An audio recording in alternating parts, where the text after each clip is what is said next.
Hi, welcome back to part 3 of my RC car series.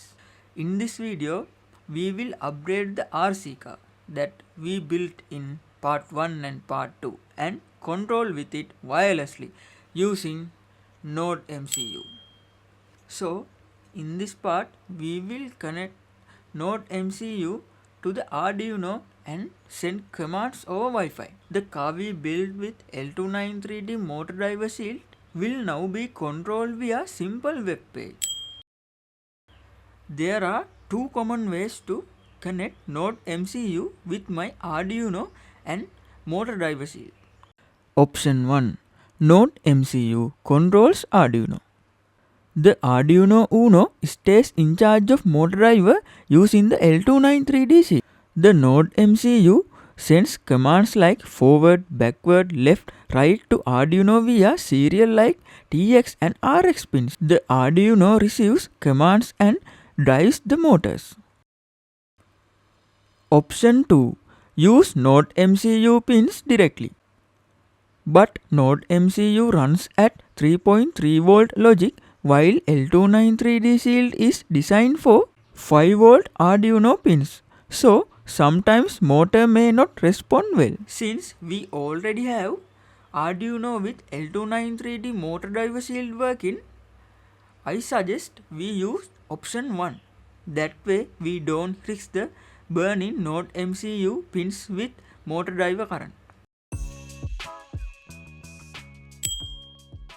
Always connect ground between Arduino and NodeMCU. Don't plug NodeMCU RX directly to Arduino TX. Use a voltage divider because NodeMCU works at 3.3 volt. Arduino TX is 5 volt. We have a problem, guys. The L293D motor driver shield sits on top of the Arduino. It already uses Arduino TX and RX pins like 0 and 1 pins for motor control, which means we cannot use Arduino's hardware serial pins. But don't worry, we can fix this with software serial.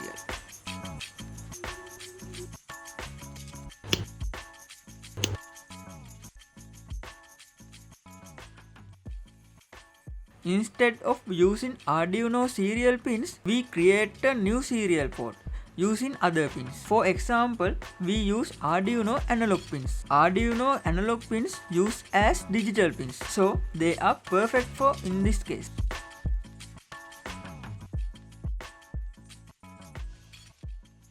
NodeMCU RX must not receive 5 volt. By leaving Arduino TX open, you avoid sending 5 volt to NodeMCU.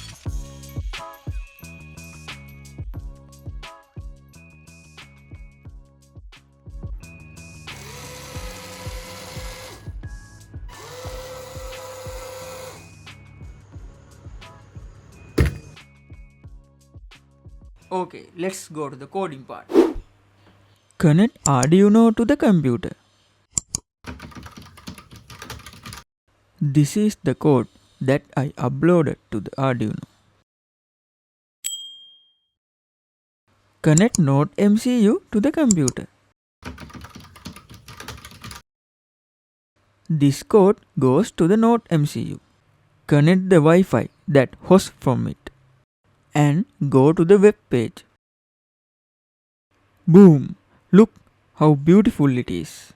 I add some simple CSS to make the buttons bigger and easier to press. I also told the browser to close each connection after sending a command. That prevents it from hanging and keeps everything running smoothly. This is the test run you waiting for.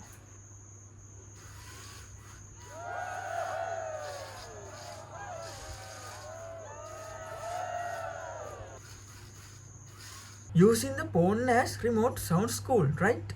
But in real use, it's hard. Touchscreen doesn't give any feedback and you can easily press the wrong button. How about controlling this keyboard? Is it good? We'll see. Let's repair the code. This is the additional part that you have to change. load it to the NodeMCU. Okay, let's test this bad boy.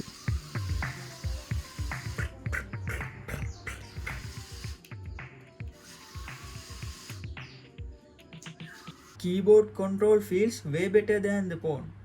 But then I thought, why not take it one step further?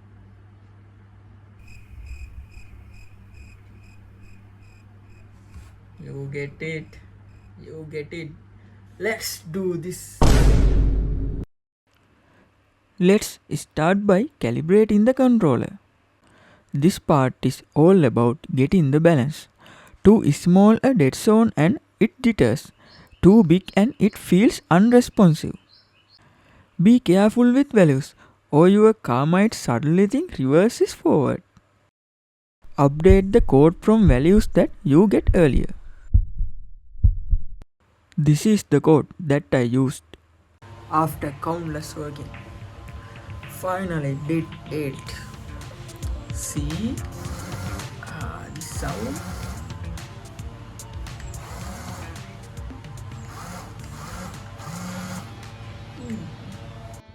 All that coding, all those errors, all the coffee, and it finally paid off. Look at that.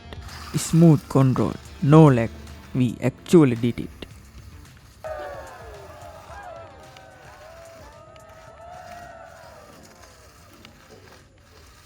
And that's it.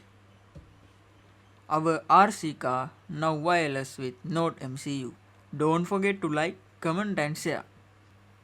And subscribe. Subscribe. Subscribe.